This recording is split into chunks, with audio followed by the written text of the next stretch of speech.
안녕하세요. 김유갑의 경제부동산입니다. 구독, 좋아요 부탁드립니다. 지금 하락 속도라면 2월부터 사상 최대의 대폭락이 올 수 있다는 경고가 쏟아지고 있습니다. 이미 지역별로 집값이 급락하고 있으며 비싼 아파트일수록 가격 하락폭이 큰데 매수 심리가 더 얼어붙으면 급매물이 쏟아져 나올 수 있습니다. 무주택자들이 벼락거지라는 수모를 당하며 잘 버텨왔는데 이때까지 잘 참으면 얼마든지 왕부자가 될 수 있습니다. 폭락장에 집값이 얼마나 더 떨어질 것이며 매매, 갈아타기, 청약과 함께 입지, 타이밍, 물건 선택 등 왕부자가 될 수 있는 방법을 집중적으로 알아보겠습니다. 유료 상담은 010-3999-8808 전화 주십시오. 자, 2월 집값 대폭락 온다. 무주택자, 왕부자 6가지 방법. 지금 고드름이 쭉 열려 있죠. 자, 이 아파트도 보이고 주택도 보이는데 이렇게 꽁꽁 얼어붙었어요. 얼어붙은 정도가 아니라 워낙 거래량이 없다 보니까 가격이 폭락하고 있습니다. 자, 이제 부동산 분양, 매매, 갈아타기 최고의 방법. 자, 스피드하게 맥을 잡아 드릴게요. 여러분들 지금 잡으면 가장 위험한 6개가 뭘까요? 장기적으로는 좋아요. 장기적이란 말은 10년까지 내다보면 여기가 으뜸 지역입니다. 떨어졌다 또 회복하고 신고가 찍겠죠. 그런데 지금은 장기적인 걸 볼 때가 아니에요. 누가 더 많이 폭락하느냐, 이거 조심할 때입니다. 그래서 이 6가지가 많이 빠지니까 특히 조심하세요. 자, 몇 번 했는데 1등이 강남 핵심 입지예요. 비쌀수록 안 좋다 이 말이에요. 강남이 제일 많이 빠집니다. 몇 달은 이게 버틸지 몰라도 1년, 2년 집값이 떨어지게 되면 가격이 비싼 여기는 제일 많이 빠져요. 그래서 1등이에요. 2등은 서울의 핵심 입지. 한강변이라든가 도심이라든가 각 구별로 랜드마크들은 많이 빠집니다. 세 번째 비싼 곳이 어디예요? 바로 수도권 신도시죠. 1기, 2기, 3기 분양도 포함시켜요. 자, 이 핵심 입지들이 많이 빠집니다. 그 다음에 네 번째는 이제 광역시에서 비싼 아파트들. 광역시에 싼 것들은 상관없어요. 막 20억 하는 것들 있잖아요. 10몇억. 이런 것들은 엄청나게 붕괴된다고 보면 돼요. 다섯 번째는 이제 지역별로가 아니라 이 교통 부분인데 GTX 등 호재로 많이 뛴 곳들이 있어요. 서울에서 거리는 먼데 GTX 때문에 많이 뛴 곳은 무너집니다. 자, 6등이 누구냐? 이제 개발 호재, 여러 가지 개발이 있는데 그 중에서도 재건축, 재개발 이런 호재로 집값이 많이 올라간 것들은 나중에 프리미엄이 확 꺾여버려요. 여기 보시면 전국 17개 시도의 최고가 아파트, 자, 쭉 제가 뽑아봤거든요. 바로 얘들이 1, 2, 3년 폭락장에 제일 많이 빠져요. 이제 보세요. 그러니까 여러분들이 그 지역에서 이 아파트 사고 싶다 그러면 지금은 비싸잖아요. 반토막 또 더 날 수도 있으니까 이거 눈여겨봤다가 잡으세요. 자, 먼저 강남에서 제일 비싼 게 이거 평수 대형이 주로 다 차지하고 있죠. 상지 리츠빌카일론 뭐 3차 85억, 부산 해운대 LCT 더샵 45억, 인천 송도 더샵 센트럴파크 2차 45억, 자, 분당 보뜰마을 구단지 금호올림 36억, 대구 성구 두산이브더 제니스 그 다음에 34억, 대전도 도안신도시 트리플시티라고 있는데 얘 23억, 서구 광주입니다. 빌리브 트레비체 얘는 23억이에요. 울산 신정 롯데 킹덤 남구에 있죠. 18억, 충북 청주시 흥덕구 신영 GLCT 1차 17억, 천안 서북구 펜타포트 얘 17억이나 가고, 자, 세종 한솔동 천마을 3단지 퍼스트 프라임 17억, 강원 속초 오디션자이 16억, 자, 전북 군산 호수공원 아이파크 15억, 창원 중동 유니시티 4단지 14억, 제주 대리미차 이편한 세상 12억 5천, 전남 목포 평화광장 12억, 포항자이 11억. 평수가 주로 대형 평수이긴 하지만 얘들을 타깃으로 좀 돈이 있는 사람 같은 경우는 이걸 타깃으로 잡는 게 좋겠죠. 근데 이제 30평대로 한번 제가 국한시켜 봤어요. 이번에 31평부터 35평 이거 제일 비싼 거 따져봤더니 서울에서는 반포주공 1단지 54억 합니다. 엄청나네요. 경기도 자, 과천 푸르지오 서밋 22억 합니다.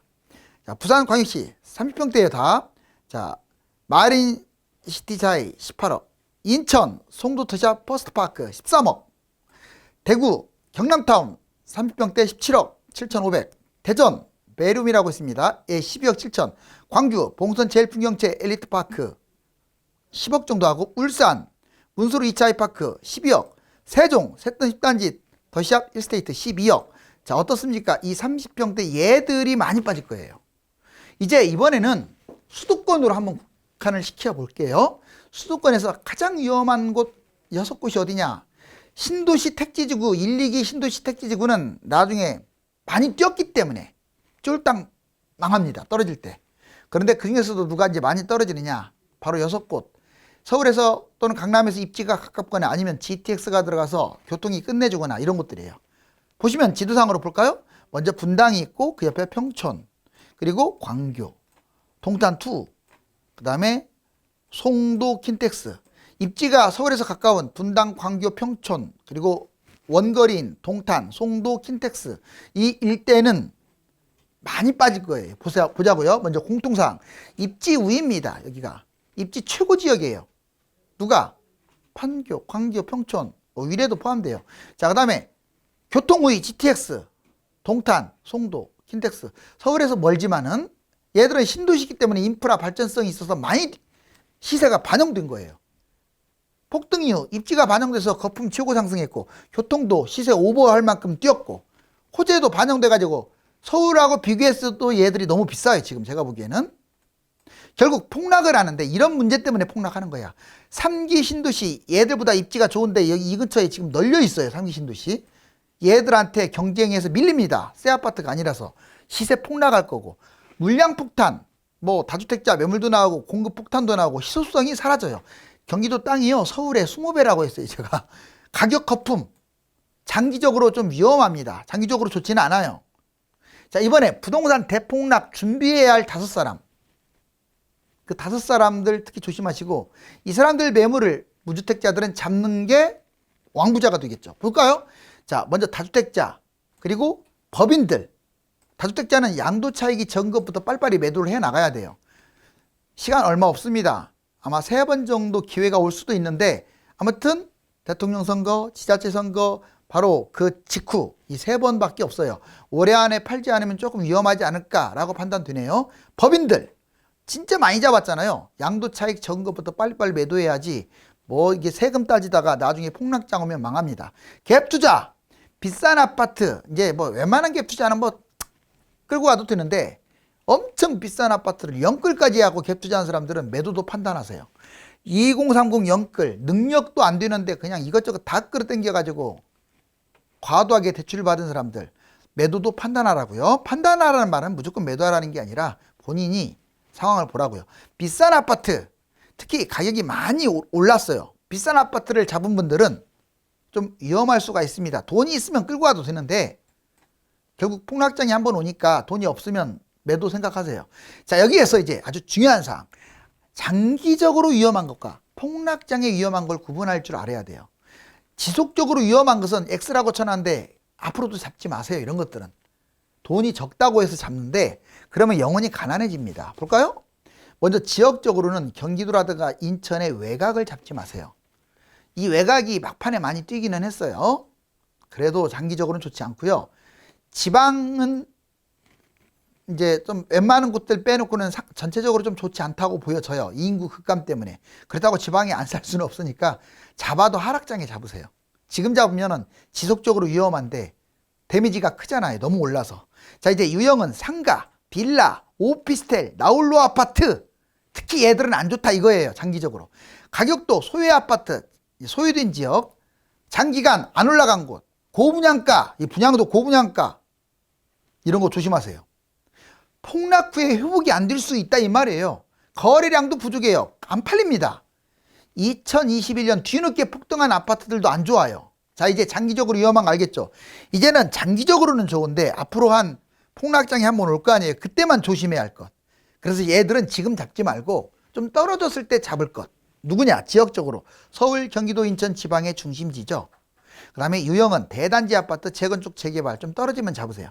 가격도 비싼 아파트, 폭등한 아파트, 10억 이상 아파트는 많이 떨어집니다. 얘들 떨어질 때 잡고 포인트, 폭락 후에 얘들은 신고가 찍어요. 많이 올라간다고. 이제 바닥에서 잡으면 왕부자 될 수 있어요. 거래량도 풍부하고 꾸준히 올라가기 때문에 얘들은 장기적으로는 좋습니다. 이제 서울, 경기도, 광역시를 구분해 볼게요. 한번 예를 들자면 자, 서울은 똑같은 2013년에 자 서울은 4억 정도 했고 경기도는 2.5억 했고 광역시는 2억 했어요. 2013년에 가격 차이 별로 안 났네요. 자 서울은 결국 장기적으로 신고가를 찍을 거고 경기도는 상승을 할 겁니다. 물론 중심지는 많이 뛸 거고 많이 떨어졌다가 많이 뛸 거고 주변 지역은 상대적으로 덜 떨어지고 회복도 못 하겠죠. 광역시는 회복하는 곳은 많지 않을 것 같고 특히 비싼 아파트들은 회복 못 할 수 있어요. 조심해야 돼요. 자 이제 얘 4억짜리가 2022년 현재 12억이에요. 그런 다음에 6억 반토막 났고 다음에 18억까지. 그래도 많이 찍죠. 결국 떨어진 것보다 훨씬 많이 가잖아요. 6억에 잡으면 3배를 먹고 지금 잡은 사람도 결국은 뭐 6억은 올라가는데 이 과정이 너무 힘들죠. 자 그다음에 경기도 보면 2.5억이 7억까지 올라왔어요. 얘가 반토막 3.5억으로 추락합니다. 이때 잡게 되면 그래도 10억까지 뛰니까 많이 먹죠. 서울보다는 덜 먹어도. 자 이제 광역시 부분 자, 2억에서 5억까지 폭등을 했는데 얘 떨어지면 2.5억으로 떨어지고 2.5억에 잡으면 괜찮아요. 다시 또 올라가니까. 그렇지만 신고가를 못 찍고 그대로 5억에서 끝나죠. 자 이제 부동산 장기적으로 위험한 7가지를 다시 한번 정리해 볼까요? 자 1등이 누군 줄 아세요? 장기적으로 잡았을 때 1등은 아파트가 아닌 걸 잡은 거예요. 물론 다가구라든가 단독 이것은 대지 지분이고 통건물이니까 괜찮아요. 서울로 국한시켜서 괜찮아요. 또는 경기도도 강남 성향의 비싼 곳들은 무난해요. 그런데 대부분 경기도하고 지방은 단독 다가구도 안 좋아요. 아셨어요? 아파트, 대단지 아파트가 최고입니다. 어찌됐거나 비아파트, 아파트 아닌 것들 특히 빌라, 오피스텔, 도시형 생활주택, 뭐 전원주택 이런 것들 하지 마세요. 큰일 납니다. 자 이제 2위는 누구냐? 나홀로 아파트예요. 그나마 아파트니까 뭐 좋을 거 아니냐? 얘보다는 좀 좋을지 몰라도 이런 것들 거래도 안 돼요. 하지 마세요. 강남도 안 좋아요. 이런 것들은. 자 이제 3위 강남에서 거리가 먼 그 부동산들 특히 아파트들. 4위 서울에서 거리가 먼 곳. 5위 전철역에서 먼 곳들. 서울은 괜찮아요. 서울은 전철역에서 멀어도 괜찮습니다. 땅이 좁으니까. 근데 경기도나 지방은 치명적이에요. 교통이 문제가 되면. 6위는 제1외곽 순환고속도로 밖에. 아무래도 외곽 순환도로 밖이 멀잖아요. 서울에서. 7위는 상투장에서 비싼 아파트 잡는 거야. 결론적으로 상투장에서 비싼 아파트 잡는 게 7번째로 안 좋고 6번째는 외곽 순환도로 5번째는 전철역이 먼 것 4번째는 서울에서 거리 먼 것 3위는 강남 먼 것 2위는 나홀로 아파트 1위는 비아파트 1위일수록 안 좋죠. 여기 보면 절대 잡아서는 안 될 부동산 7가지를 한번 정리해 볼게요. 자 초역세권 이런 것들의 공통점이 뭔 줄 아세요? 초역세권이고 직주근접이에요. 회사도 많아. 미래 호재도 높고요. 그런데 이렇게 핵심 상권일지라도 이런 조건을 갖췄을지라도 이런 것들은 잡으면 안 된다 이거예요. 여기 강남이니까 지역주택조합 잡으면 좋을 거야. 천만에 만만에 오피스텔 잡으면 좋을 거야. 아닙니다. 빌라 잡으면 언젠가는 뛸 거야. 땅이 뛰니까 천만의 말씀이에요. 하지 마세요. 자 잡아서는 안 될 7위부터 나홀로 아파트, 도시형 생활주택, 오피스텔 뭐 주거용이 됐든 사무용이 됐든 아파트를 주거용이라고 해요. 신축 빌라, 재개발, 막연한 빌라 재개발한다고 막연한 빌라 지금 막 돈 별로 안 들어가니까 잡는데 제가 잡지 마라고 한 게 맞았죠. 결국은 집값 떨어지는데 이제 거래도 안 돼요. 상가 특히 테마형 상가 하지도 마세요. 이런 거 지금 넘쳐나요. 지역주택조합이 2등이에요. 진짜 안 좋아요. 자 1위 기획부동산 토지입니다. 토지 다 좋다고요? 자 여러분들한테 전화가 오는 토지는 다 꽝이에요. 이 순서대로. 자 7가지 매수하는 것보다 차라리 무주택이 낫다고 제가 얘기했어요. 하락장에는 안 팔립니다. 왜 안 좋은지 가르쳐 줄게. 자 황금성 안 팔려요. 투자성이 없어요. 안 올라가. 물량이 넘쳐나요. 얘들은. 그 다음에 평생 안 팔려서 고생을 합니다. 기회비용을 날려버려요. 괜히 얘 때문에 다른 거 놓쳐. 안정성도 없어요. 자 이제 2022년 부동산 이슈가 될 만한 5가지가 뭔지 아세요? 2022년 상승도 있고 하락도 있는데 한번 볼까요? 먼저 대선입니다. 약간 집값 상승 요인이 될 가능성은 커요. 3월달 대선인데 대선촌으로 폭락을 하다가 약간 반등할 수는 있다. 자 그렇지만 2월달은 아주 대폭락할 것 같아요. 일단 대선 공약, 지자체 공약이 집값 상승 쪽에 좀 가까워. 규제도 완화할 것 같고. 그래서 3월에서 10월 동안은 상승하지 않을까라고 전문가들이 많이 전망을 하죠. 그렇지만 폭등은 아닙니다. 또 상승 안 할 수도 있어요.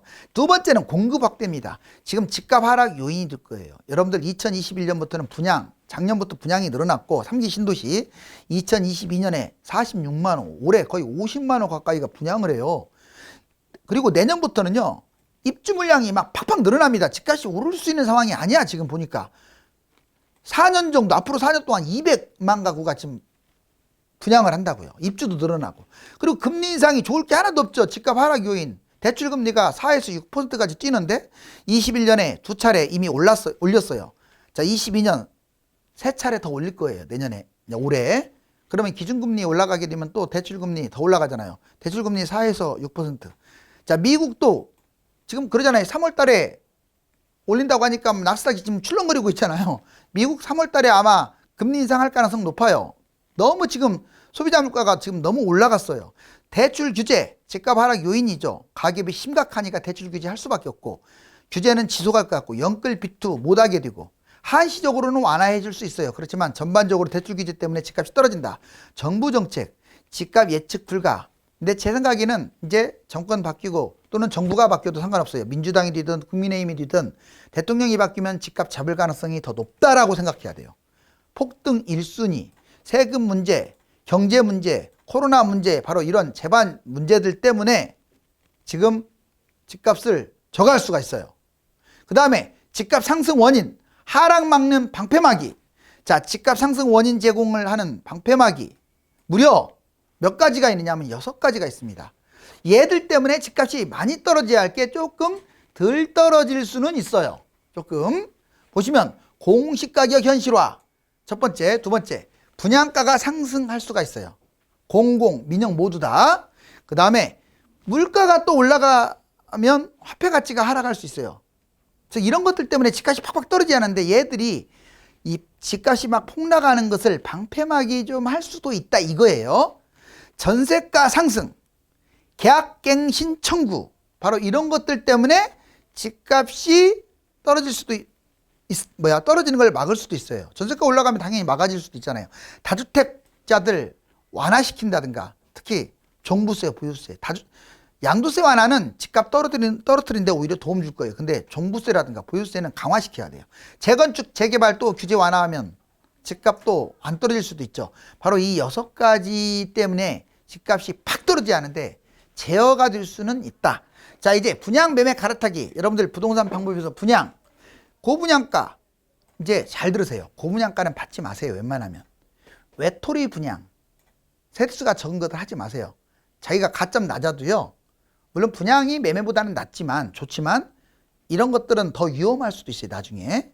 그래서 조심하시고, 미분양된 것들, 미계약, 아직 미계약이 넘치는 것들, 오피스텔 이런 것들은 계약하지 마세요. 그 다음에 가점 금액이 높다면, 공공분양 같은 경우 금액이 2천만 원, 2,500만 원까지 간다면 3기나 서울의 좋은 곳, 가점도 높으면 이런데, 특공 자격이 괜찮으면 이런데. 자, 그 다음에 별로 안 좋으면은 이제 조금 약간 좀 공격적으로 청약을 넣는 건 맞지만 그래도 고분양가 판단해야 돼요. 대출 제한, 자금 부족, 의무 입주. 이제는 막 분양받고 입주하라고 하잖아요. 이런 데는 좀 신중해야 돼요. 돈이 모자라서 나중에 문제가 발생할 수도 있습니다. 이번에 매매 볼까요? 영끌, 무리한 갭 투자하면 안 되겠죠. 이런 것들은 금매라도 하면 안 돼요. 본인이 영끌 갭 투자, 무리한 갭 투자, 이 비싼 아파트 갭 투자를 말하는 거야. 이런 것들은 금매라도 하지 마세요. 지금 금매가 무슨 놈의 금매겠어요. 몇 년이 뛰었는데. 자, 폭등 후에 조금 하락한 거, 이거 매입 시기를 조금 더 늦추세요. 지금 잡는 것보다. 제가 2월 달에 폭락한다고 하잖아요. 자, 보통 1주택은 보유하고, 이제 그냥 일반 아파트는 그냥 보유해도 돼. 굳이 다 팔라는 게 아니에요. 대신에 영끌 B 아파트 잡은 사람들은 좀 매도 쪽으로. 다주택은 대선 지자체 보면서 폭락하기 전에 매도하는 게 좀 유리하고. 갈아타기 알려드릴까요? 자, 영끌 또는 무리하게 잡은 사람들, 불안한 사람, 이런 사람들은 금액을 줄여가지고 훨씬 줄여서 갈아타는 거 괜찮아요. 외곽에 있거나 나홀로 아파트거나 B 아파트거나, 아까 이건 지금 장기적으로 안 좋다고 제가 얘기했잖아요. 이런 것들은 그냥 매도해버리는 게 최선. 정상적인 아파트는 지금부터 폭락장에 그냥 끌고 가다가 계속 빠질 것 같네. 그때 갈아타세요. 그 다음에 분양 선택을 잘해야 합니다. 분양 선택 평가를 할게요. 위험한 분양하고 그래도 상대적으로 안전한 분양, 주변 시대하고 비슷하거나 높은 분양가는 위험합니다. 수도권과 지방의 입지인데 거기서 외곽에 있는 곳들은 좀 위험해요. 300세대 미만은 아예 보지도 마세요. 나홀로 분양은 좋지 않아요. 만약 얘가 1000세대라 할지라도 그 근처에 아파트가 없어. 별로. 개발 계획도 별로 없고 이런 것들은 나홀로예요. 이해가셨죠? 자, 그 다음에 지방이라든가 혁신, 기업도시 이런 것들, 이런 말 붙은 것들 좋아하지 마세요. 얘들 옛날 다 미분양 났던 것들이에요. 비인기 지역 하지도 마시고 하락 시에 분양보다 마이너스, 오히려 분양가보다 마이너스 10에서 30%까지 떨이 분양 폭락할 수 있어요. 그리고 분양가는 상승장에는 오히려 같이 올라갑니다. 그래서 고분양가가 나오는 거야. 집값이 떨어지잖아요. 만약 2, 3년 떨어지면 분양가도 2, 3억 떨어져요. 자, 안전한 분양은 상대적으로 안전한 분양. 주변 시세보다 많이 낮은 것들은 상대적으로 안전해요. 지금은 금매보다 분양이 나아요. 서울 3기 신도시 지역 핵심 지역들 분양가가 특별히 아주 높지만 않으면 좋아요. 대단지, 재개발 이런 것들은 좋습니다. 신도시 이런 것들은 연계성이 있으니까 좋은 거예요. 연계성이 있으니까. 지역별로 주요 지역이고 인기 지역은 결국은 또 그만큼 올라가게 돼 있어요. 하락 시에 분양가가 결국은 상승합니다. 예를 들었어요. 자, 집값 하락했을 때는 얘가 떨어져도 분양가에서 버텨준다고요. 이게 좋은 곳들은. 근데 안 좋은 곳들은 마이너스 30%까지 떨어져요. 그 말을 하는 거예요. 안전한 분양이라는 것은 폭락을 해도 분양가에서 머문다. 근데 안 좋은 곳들은 분양가에서 30%까지 떨어질 수 있다. 자, 그 다음에 분양가 집값이 하락하면 분양가도 10에서 40% 떨어진다 이 말이에요.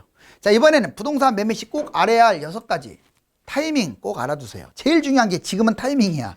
그 다음에 입지, 그 다음에 물건, 이게 좋냐 저게 좋냐. 주로 아파트에서 고르라고 했어요. 호재는 이미 반영됐냐 얼마나 반영되느냐를 따지는 거고, 개인 상황도 봐야 돼요. 그리고 기회비용을 봐야 돼요. 지금 집 살까요 말까요? 이거 잡을까요 말까요? 그 진짜 단순한 질문입니다. 이 6가지를 다 보고 난 다음에 판단해야 하니까 복잡해요. 자, 지금 대폭락 10년 전하고 좀 닮았어요. 2010년하고 10년 그때 지금 이 10년부터 21년 이 10년 동안하고 지금 비슷합니다. 앞으로 벌어질 10년은 10년부터 21년 이 사이 폭등나겠죠. 자, 미국발 금융위기 코로나 위기잖아요. 지금 비교해 보니까 두세 배 옛날에 폭등했는데 지금도 그렇게 폭등을 했어요. 더 뛰었어요. 지금은 반토막 날 가능성이 크고, 정부가 교체됐죠. 노무현 정부에서 이번에는 문재인에서도 그룹 바꾸겠죠. 정부가 교체되든 뭐 정권이 교체되든 신도시 분양했죠. 옛날에 2기 때문에 폭락했죠. 이번에 3기 때문에 폭락한다고요. 자, 거품 최고입니다. 노무현 대통령 때 최고, 이번에 문재인 대통령 때 최고. 바로 이런 것들이 닮았고, 일본도 닮았어요. 자, 부동산 프라자 합의 법을 8년 동안이나 84년부터 91년 사이에, 우리나라도 보면 부동산 코로나19 자, 법을 8년이에요. 2014년부터 2021년까지. 너무 일치하네요. 일본 부채 GDP 대비 300%를 초과했고, 우리나라도 GDP 대비 300%에 육박이에요.